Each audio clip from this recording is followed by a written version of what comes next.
Hello, and welcome to another episode of Belongs to the Shadows. I'm your creepy host, Jamie Bennett.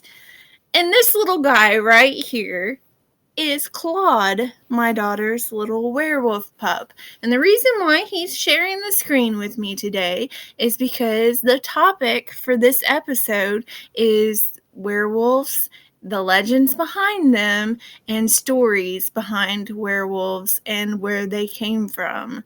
I hope that you find this episode to be creepy, informational, and creepily educational.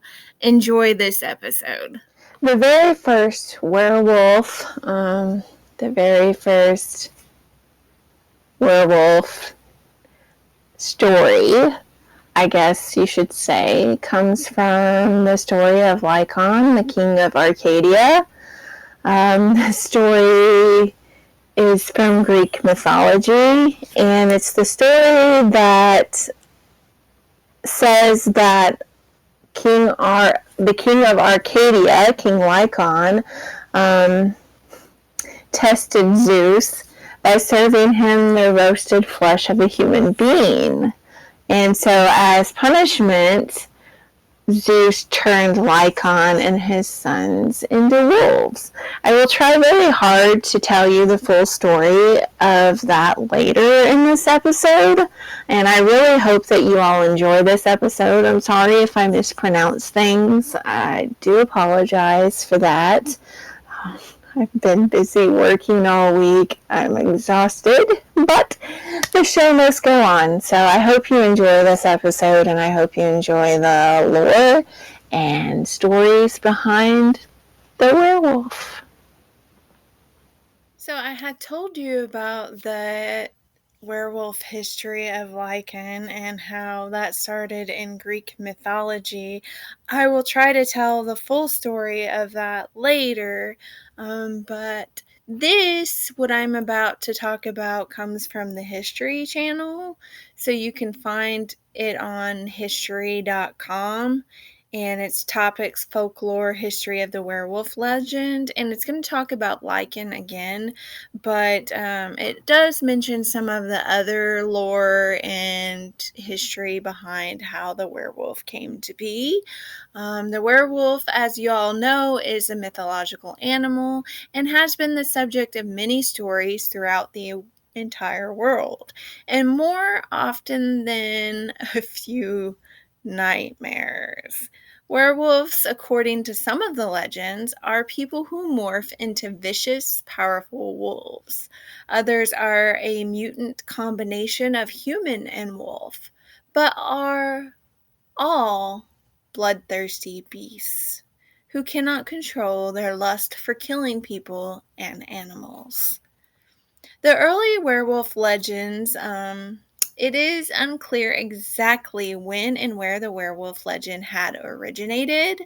Some of the scholars believe the werewolf made its debut in the Epic of Gilgamesh, the oldest known Western prose, when Gilgamesh jilted a potential lover because she had turned her previous mate into a wolf. Werewolves made another early appearance in the Greek mythology, like I had told you all earlier, with the legend of Lycaon. According to the legend, Lycaon, the son of Pelgus, angered the god Zeus when he served him a meal made from the remains of a sacrificed boy. As punishment, the enraged Zeus turned Lycaon and his sons into wolves, like I had told you earlier. Werewolves had also emerged in early Nordic folklore.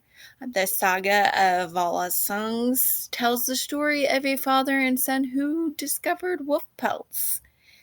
And these wolf pelts had the power to turn people into wolves for 10 days. The father-son duo donned the pelts and transformed into wolves and went on a killing rampage in the forest. Their rampage ended when the father attacked his son, causing a lethal wound. So yeah, the father attacked the son and caused a lethal wound. wound, and the son only survived because a kind raven gave the father a leaf with healing powers. Infamous werewolves.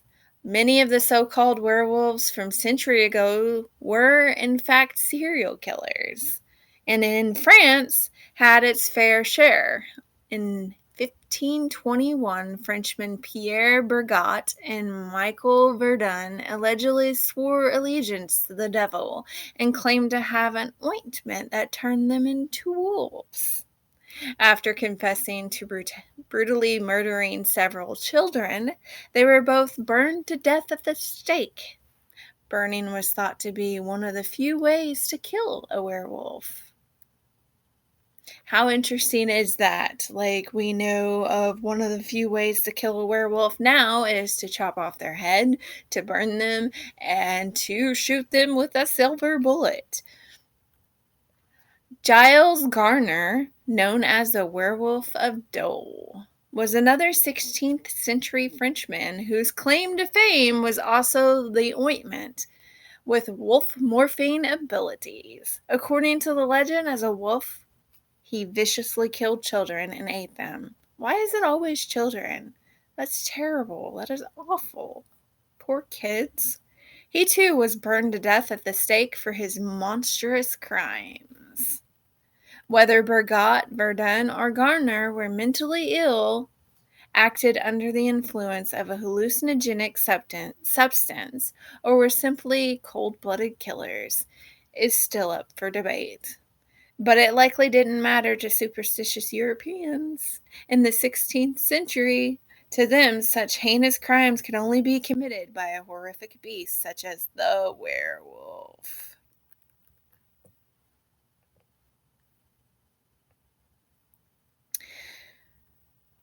The Bedburg werewolf. Peter Stubb, a wealthy 15th century farmer in Bedburg, Germany, could very well be the most notorious werewolf of them all. According to folklore, he turned into a wolf-like creature at night and devoured many of the citizens of Bedburg. Peter was eventually blamed for the gruesome killings after being cornered by hunters who had claimed they saw him shapeshift from wolf to human. He experienced a grisly execution after confessing under torture to savagely killing animals, men, women, and children, and eating their remains. He also declared he owned an enchanted belt that gave him the power to transform into a wolf at will. That's not surprising. The belt was never found. Peter's guilt is controversial since some people believe he wasn't a killer, but the victim of a political witch hunt. Or, shall we say, werewolf hunt? Either way, the circumstances surrounding his life and death had stoked rampant fears at the time that werewolves were on the loose. The shapeshifter as a werewolf. There are some legends that maintain werewolves shapeshifted at will due to a curse. Others state that they transformed with the help of an enchanted sash or cloak made of wolf pelt. Still, there were others that had claimed people became wolves after being scratched or bitten by a werewolf. In many of the werewolf stories, a person only turns into a wolf when there's a full moon. And that theory may not be far-fetched. According to a study conducted at an Australia's Calvary Mater Newcastle Hospital, a full moon brings out the beast in many humans. The study had also found that of the 91 violent acute behavior incidents at the hospital between August of 2008 and July of 2009, 23% happened to be during, guess what, a full moon. Patients attacked staff members and displayed wolf-like behaviors such as biting, spitting, and scratching, although many were under the influence of drugs or alcohol at the time. It's unclear why they became intensely violent when the moon was full. Let's ask this question, or maybe you are asking yourself this question right now. Are werewolves real? The werewolf phenomenon may have a medical explanation. Take Peter the Wild Boy, for instance. In 1725, he was found wandering naked on all fours through a German forest. Many thought he was a werewolf, or at least raised by wolves. Peter ate with his hands and could not speak. He was eventually adopted by the courts of King George I and King George II and lived out his days as their pet in England. You heard that right, as their pet in England. Research has shown Peter likely had Pitt-Hopkins syndrome, a condition discovered in 1978 that causes lack of speech, seizures, distinct facial features, difficulty breathing, and intellectual challenges. Other medical conditions that may have encouraged werewolf mania throughout history are as follows: lycanthropy, a rare psychological condition that causes people to believe they're changing into a wolf or another animal; food poisoning; hypertrichosis, a rare genetic disorder causing excessive hair growth; rabies; hallucination, possibly caused by hallucinogenic herbs.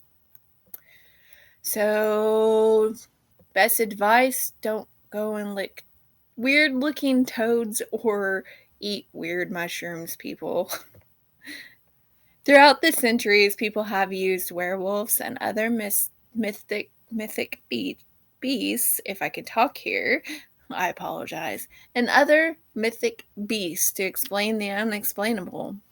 In modern times, however, most believe werewolves are nothing more than pulp culture horror icons, made famous thanks to Hollywood's 1941 flick, The Wolfman. Still, werewolves have a cult following. Werewolf sightings are reported each year, and werewolf legends will likely continue to haunt the dreams of people throughout the world. Isn't that nice? Yeah. The Wolfman has become part of pop culture, just like Frankenstein and Dracula and the Swamp Thing and the Creature from the Black Lagoon. The list goes on and on. I love a good werewolf movie. I will be honest, I am a huge fan of werewolf movies, and I will probably be talking about a few of my favorite werewolf movies a little bit later in this episode. So let's continue on with 8 facts and lore about werewolves that may make you leave the lights on at night. This article comes from thoughtcatalog.com, and it's by James B. Barnes, and it was updated on March 21st of 2022. And I'm going to be reading this next part directly from the website, so it is in quotations.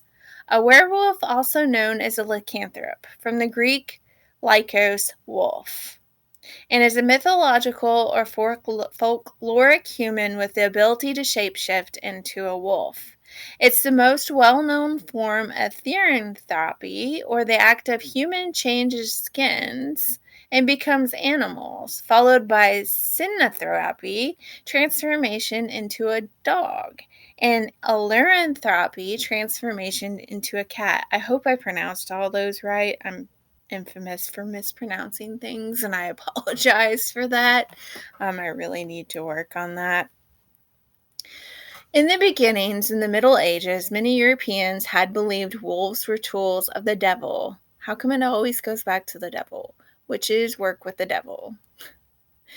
Werewolves are tools of the devil, apparently. So, wolves were tools of the devil, and the animals were ruthlessly hunted. That's terrible. Epileptics, as well as the mentally ill, were often brought to the court and accused of being werewolves. Sounds like another witch hunt, just with werewolves. Today, psychologists use the term lycanthropy to describe a mentally ill person who actually believes he has been changed into an animal. According to the first dictionary of modern Serbian language, published by Vuk Stefanovic Karadzic in 1818, gosh, I hope I pronounced that right. Werewolf and vampire are synonyms meaning a man who returns from his grave for purposes of fornicating with his widow. The dictionary states this is to be a common folk tale, common amongst the Kashubs and the Serbs and Slavons of what is now northern Poland. I hope I pronounced all that right. No disrespect. Was the belief that if a child was born with hair, a birthmark, or cowl on their head, they were supposed to be possessed with shape-shifting abilities. Though capable of turning into any animal they wished, it was commonly believed that such people preferred to turn into a wolf. There are quite a few different folk tales or folklore about the werewolf around the country. From, Norway, Ireland, Slavic countries, like it's all over the world. There were numerous reports of werewolf attacks and consequent court trials in the 16th century in France. In some of the cases, there was clear evidence against the accused of murder and cannibalism, but none of the association with wolves. In other cases, people had been extremely terrified by such creatures, such as that of Giles Gardner in Dole of 1573, which I had mentioned him earlier. There was clear evidence against some wolf, but none against the accused. The loup garou, I know how to pronounce that. Loup garou, there we go, eventually ceased to be regarded as dangerous heretic or reverted to the pre-Christian notion of a man-wolf fiend. The lupins were usually female and shy in contrast to the aggressive loup-garous. Some French werewolf lore is based on documented events caused by the full moon. It all goes back to the full moon, people. The full moon. We still say nowadays that, there are a lot of crazy things that happen with people on the full moon. From the years of 1764 to 1767, an unknown entity killed upwards of 80 men, women, and children. The creature was described as a giant wolf by the sole survivor of the attacks, which ceased after several wolves were killed in the area. There are different ways to become a werewolf. So if you're interested in becoming a werewolf, then continue listening, I guess. Drinking water from a wolf's paw print. Eating wolf brains. Wearing a wolfskin belt or garter. Werewolf spites. A pact with the devil. Or a family curse. Yeah, that's interesting. And a lot of the werewolf movies are based around some of those theories. I'd heard of most of those theories, but who knows? Who knows? The most notable exception to the association of lycanthropy and the devil comes from a rare and lesser known account of a man named Theseus in 1692. The Jurgenberg Livonia Theseus testified under oath that he and other werewolves were the hounds of God. He claimed they were warriors who went down into hell to do battle with witches and demons. Here's the witches again, in affiliation with the devil. Their efforts ensured that the devil and his minions did not carry off the abundance of the earth down to hell. Theseus was steadfast in his assertions, claiming that werewolves in Germany and Russia also did battle with the devil's minions and in their own versions of hell, and insisted that when werewolves died, their souls were most welcomed into heaven as a reward for their service. Theseus was ultimately sentenced to 10 lashes for idolatry and superstitious belief. A distinction is often made between voluntary and involuntary werewolves. The former are generally thought to have made a pact, usually with the devil, and morph into werewolves at night to indulge on mischievous acts. Involuntary werewolves, on the other hand, are werewolves by accident, of birth or health. And in some cultures, individuals born during a new moon or suffering from epilepsy were considered likely to be werewolves.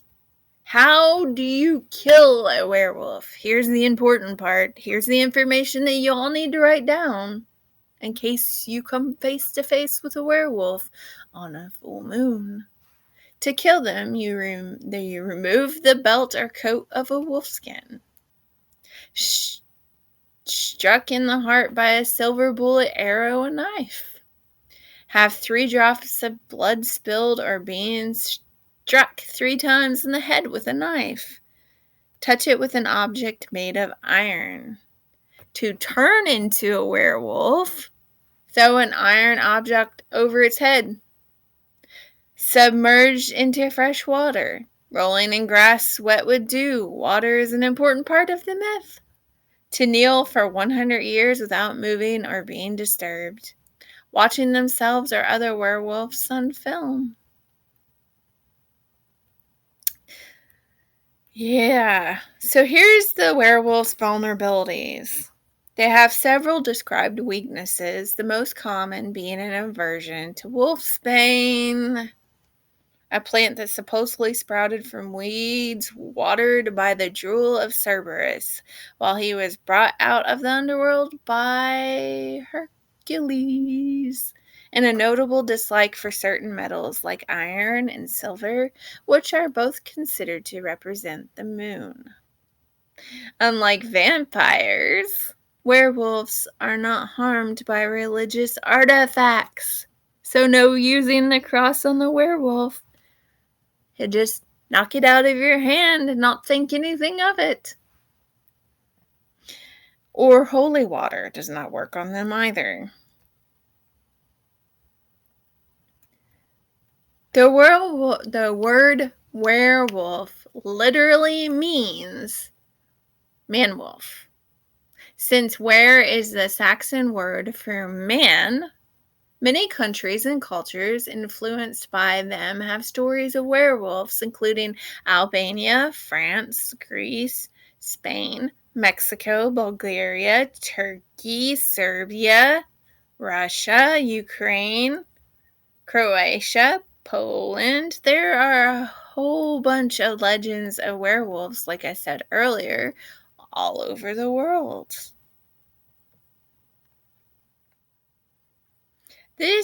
What I'm about to tell you, comes from livescience.com, and it's, of course, about werewolves.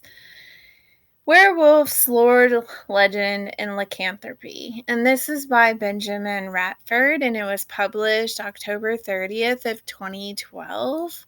Like I said earlier, werewolves literally means man-wolves.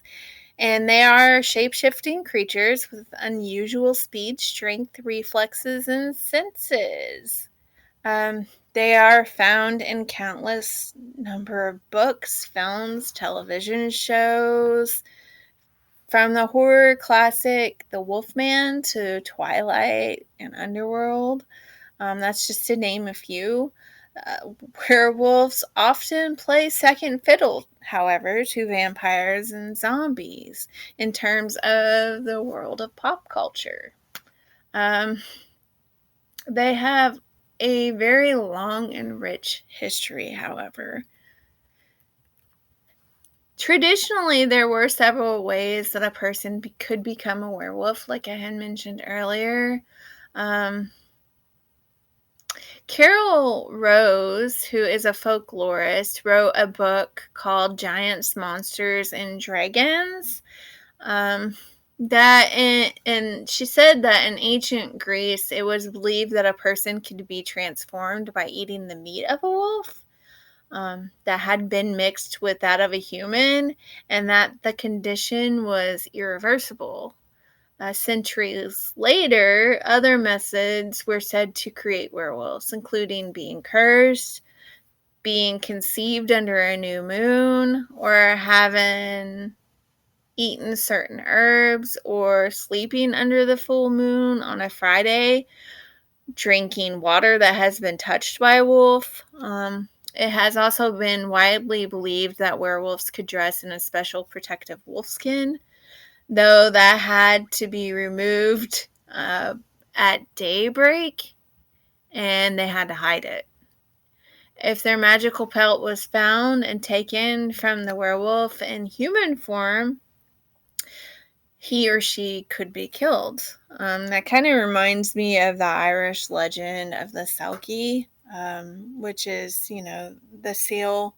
If you find the Selkie's seal skin while she is human, then you could keep her as your own. You could obtain her. So that kind of reminds me a little bit of that legend. That will be something that I can discuss later down the road and belongs to the shadows, maybe next season. But yeah. There are similar werewolf themes that appear in Scottish and Irish folklore of the Selkies, which I had just told you. Creatures who spend their lives in the cold ocean as seals, but change into human form by shedding their pelts. So, yeah, this person who wrote this article thought the same thing.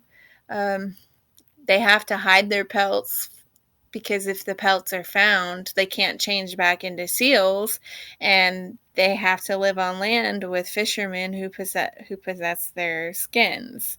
There is actually a Selkie movie that I absolutely love. It tells you of the Selkie legends and lore, and it's called The Secret of Ronin-ish. So if you want to find more out about that before I do a special Belongs to the Shadows on it, just look that movie up. It's called The Secret of Ronin-ish, and it's a really good movie. Though the full moon was originally only one of the many possible causes of lycanthropy, it was the one that had stuck in the public's mind. Nowadays, many people still associate the moon with werewolves and madness. Like I said earlier, crazy things happen on the full moon, and I don't know if that's completely to do with, what we've grown up hearing our whole lives. I think that, if the full moon can control ocean waves, if it can control babies being born, a lot of times babies are born near the full moon. I think there's a little bit of truth to that theory. Real werewolves, quotations, real werewolves. Today, werewolves are known to be mythical creatures, found in fiction instead of lurking in the dark woods. But that was not always the case. Not so long ago, the belief of werewolves was very common. And overall, there was little difference between the killings and activities of wolves and werewolves. Both would hunt at night, attacking sheep or livestock, and sometimes humans. The main difference was, of course, that the werewolf changed into human form at some point. There had been several medical conditions that can mimic the appearance of a werewolf and may have contributed to the early belief in the literal existence of the creatures. And I had told you about that earlier. Hypertrichosis, which creates unusually long hair on the face and body. That was one of the main medical conditions. There are other medical conditions that could make werewolves seem real. Clinical lycanthropy is a recognized medical condition in which a person believes him or herself to be an animal. And indeed, there are rare cases where people have claimed to be werewolves. There is an example of this in 1589, which I had mentioned earlier. A German man named Peter Stubb claimed to own a belt of wolfskin that allowed him to change into a wolf. His body would bend in a lupine form, and his teeth would multiply in his mouth, and he would crave human blood. There have been several other stories, and I had mentioned them earlier. But because lycanthropy was seen as a curse, werewolves were often thought of as victims as much as villains. The transformation from man to wolf was said to be torturous. Recall such scenes in the film An American Werewolf in London. That's one of the werewolf films that if you are interested and you have enjoyed hearing about werewolves, you should definitely check that film out. I highly recommend it, but it is definitely not for children. So viewer discretion is strongly advised. Many sought cures for real and imagined symptoms. Traditionally, there are three principal ways in which a werewolf can be scourged of his demons.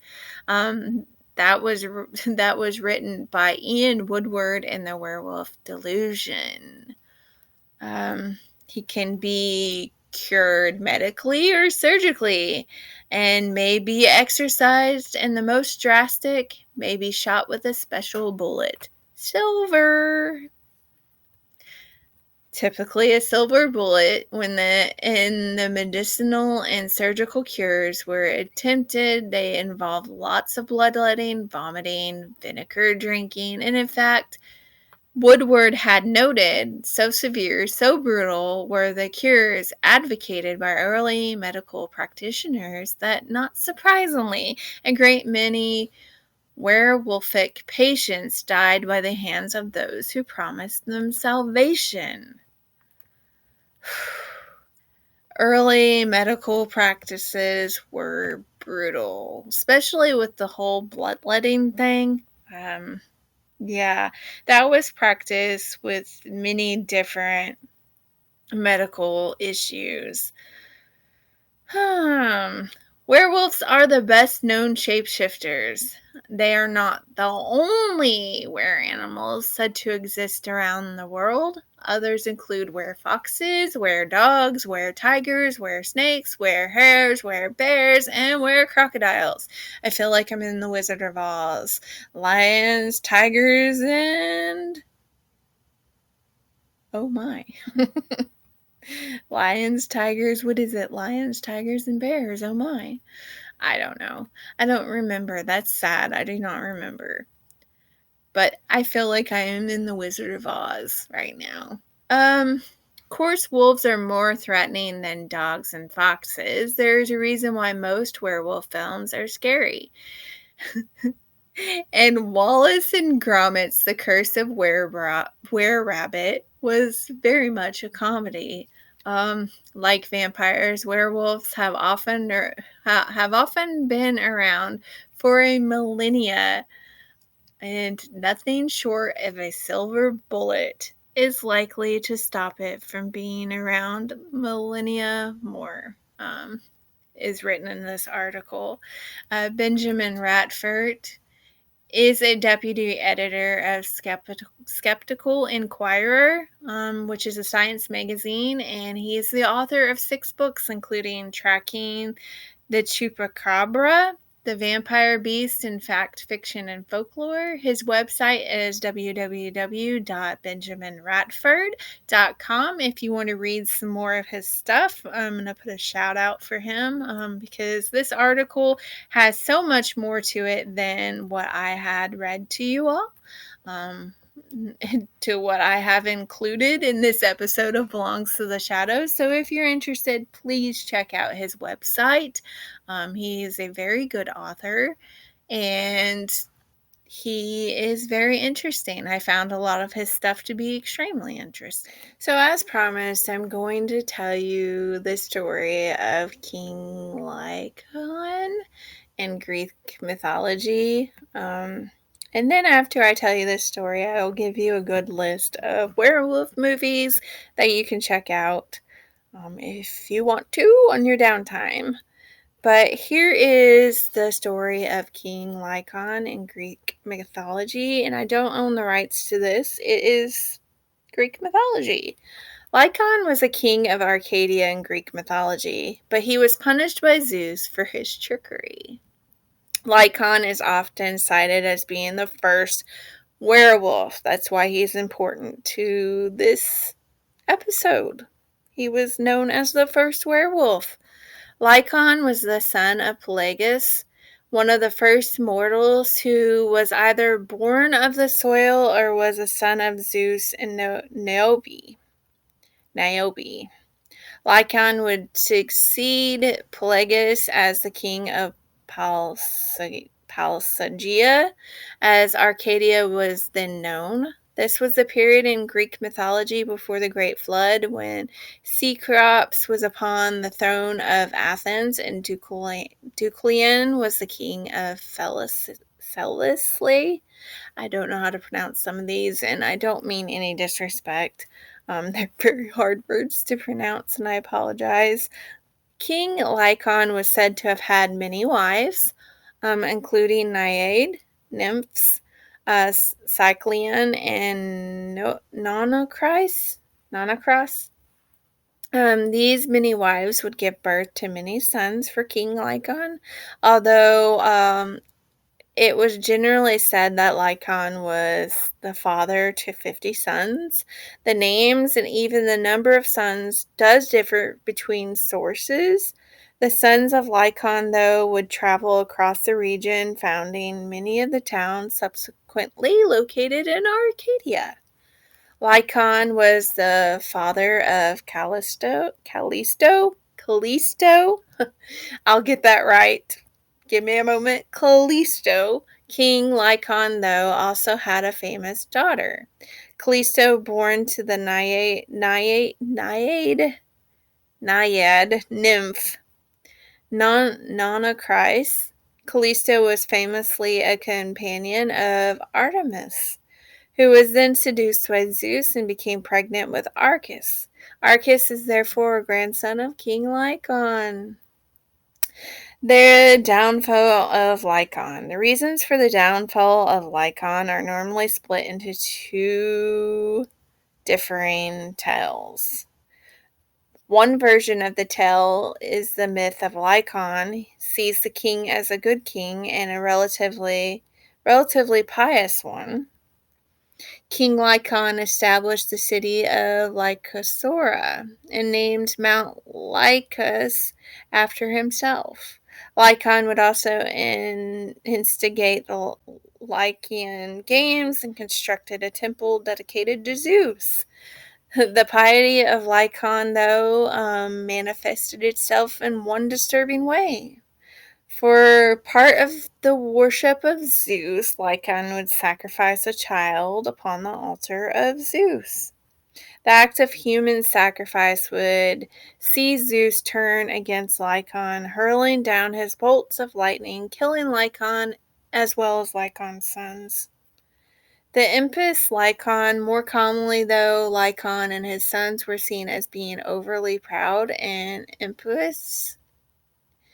To test Lycon and his sons, Zeus visited Pelagia in the disguise of a laborer. As Zeus wandered through the kingdom, signs of the god's divinity had started to show through, and the populace started to worship the stranger. Lycon had decided to test the divinity of Zeus, and so the king and his sons arranged for a banquet to which Zeus was invited. A child was killed, and parts of his body were roasted and parts were boiled, with all parts served up as a meal for the god.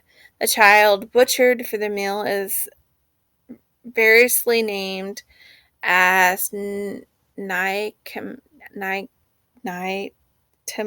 Nitimus, a son of Lycon, Arceus, the grandson of Lycon, or else an unnamed Malaysian child captive. I apologize for not being able to pronounce these words.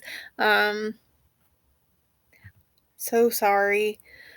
A furious Zeus overturned the serving table, and the god had his vengeance upon Lycon and his sons. Now it was said that either Lycon and his sons were all struck down by lightning bolts, or else it was the sons who were killed while Lycon fled from the palace and was transformed into a wolf by Zeus, hence the belief that Lycon was the first werewolf.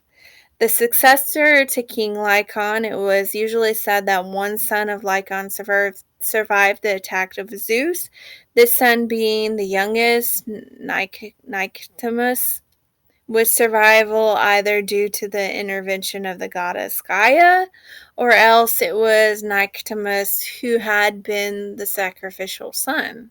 And as a result, he was resurrected by the gods in much the same way as Pelops would also be resurrected. In most cases, it was Nicias who succeeded Lycon as king, although occasional generation was missed, and instead of Arceus, was made king instead. The successor of Lycon ruled for but a short time in any case, for it was commonly said that the actions of Lycon and his sons was the reason why Zeus sent the deluge upon the earth to destroy the generation of man. So that's the story of King Lycon, the first known werewolf, or who the world sees as the first known werewolf. Who knows if he was the first known werewolf? Or who knows if he was the first werewolf? It's all hearsay, as they say. As promised, I'm going to give you a brief list of werewolf movies, starting with, yes, the Twilight series. I'm guilty of watching that, and I'm guilty of reading the books, but it does have, Jacob, Team Jacob, wolves, werewolf-like creatures in the film. And I do like watching that movie when I need background noise while I'm doing artwork. It was not too bad of a film. Everybody has a right to their own opinion. And then there's also the Underworld series, which is one of my favorite movie series that includes werewolves. It also has vampires, so that's a good movie series that you can watch. If you want to watch a comedy, you can watch Teen Wolf. That's a pretty good one. I love Teen Wolf. There's also the TV series by the same name called Teen Wolf. And then you have Ginger Snaps, which is more of a gorier, scary type of werewolf film. You have The Wolfman, you have American Werewolf in London, you have Blood and Chocolate, which is one of my personal favorites. I actually read the book before I watched the film, and the book is a lot better. They do change the film from the book, so I would recommend you all reading the book first and then watching the film and then gathering your opinion. But it is one of my personal favorite movies. There's also Van Helsing, and then you have classics like The Fury of the Wolfman and House of Dracula.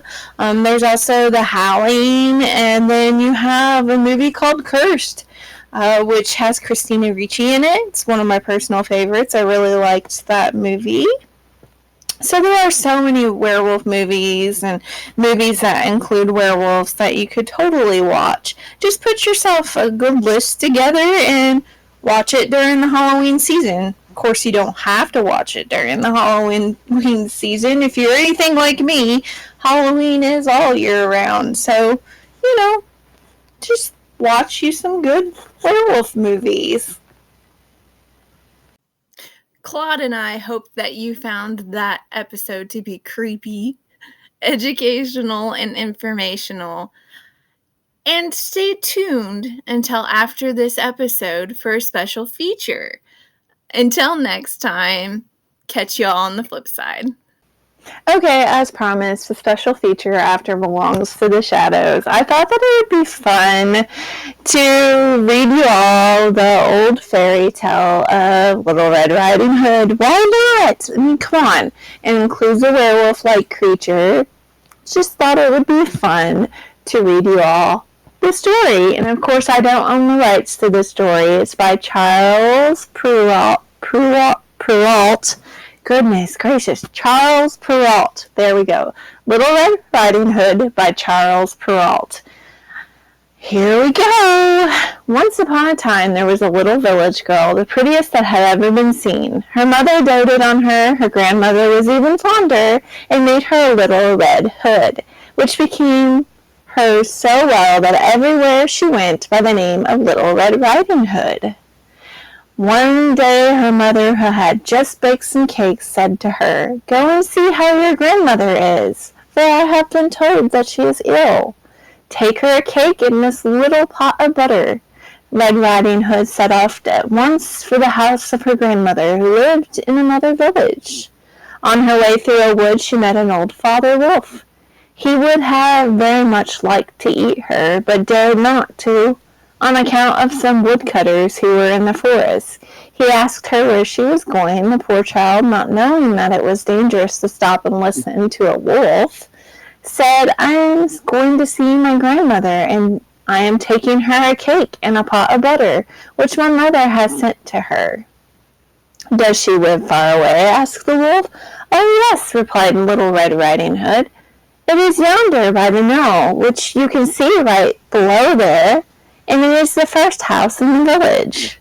"Well now," said the wolf, "I think I shall go and see her too. I will go by this path and you by that path, and we will see who gets there first." The wolf set off running with all his might by the shorter road, and the little girl continued on her way by the longer road. As she went, she amused herself by gathering nuts, running after the butterflies, and making nosegays of the wild flowers she found. The wolf was not long in reaching the grandmother's house. He knocked, "Tuck, tuck." "Who is there?" "It is your granddaughter, Red Riding Hood," said the wolf, disguising his voice, "and I bring you cake and a little pot of butter as a present from my mother." The worthy grandmother was in bed, not being very well, and cried out to him, "Pull out the peg and the latch will fall." The wolf drew the peg and the door flew open. Then he sprang upon the poor old lady and ate her up in less than no time, for he had been more than 3 days without food. After that he shut the door, lay down in grandmother's bed, and waited for Little Red Riding Hood. Presently she came and knocked, "Tuck, tuck." "Who is there?" Now Little Red Riding Hood, on hearing the wolf's gruff voice, was at first frightened, but thinking that her grandmother had a bad cold, she replied, "It is your granddaughter, Red Riding Hood, and I bring you cake and a little pot of butter from my mother." Softening his voice, the wolf called out to her, "Pull out the peg and the latch will fall." Little Red Riding Hood drew out the peg and the door flew open. When he saw her enter, the wolf hid himself in the bed beneath the counterpane. "Put the cake and a little pot of butter on the bin," he said, "and come up on the bed with me." Little Red Riding Hood took off her cloak, but when she climbed up on the bed she was astonished to see how her grandmother looked in her nightgown. "Grandmother dear," she exclaimed, "what big arms you have! The better to embrace you, my child." "Grandmother dear, what big legs you have! The better to run with, my child." "Grandmother dear, what big ears you have! The better to hear you with, my child." "Grandmother dear, what big eyes you have! The better to see with, my child." "Grandmother dear, what big teeth you have! The better to eat you with." With these words the wicked wolf leapt upon Little Red Riding Hood and gobbled her up. What's the moral of the story? The child of this story learns that, especially being young, to not listen to strangers. Don't take the word of strangers, and most definitely don't take the word of a wolf. I hope you enjoyed Little Red Riding Hood.